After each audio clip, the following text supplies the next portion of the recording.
Hello, I'm Alex from Fontaine Motors. This is an Audi S5 B9 with the EA839 3-litre V6 engine, and this is not what it's supposed to sound like.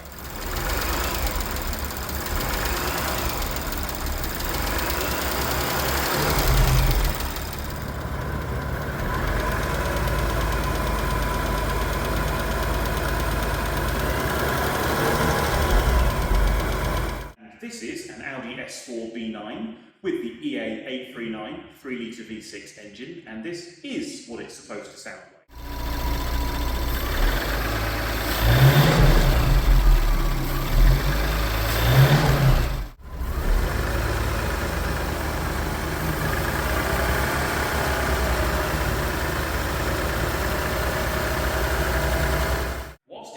A rare failure in the top end of these engines, the little finger followers that open and close the engine's valves have little roller bearings in them that can, in an extreme case, fail. You'll know about this by a sort of a regular clicky, tappy, knocking sound at the very, very top end of your engine that, if you catch it in time, is a relatively straightforward repair, but if you choose to ignore it, can get quite expensive quite quickly.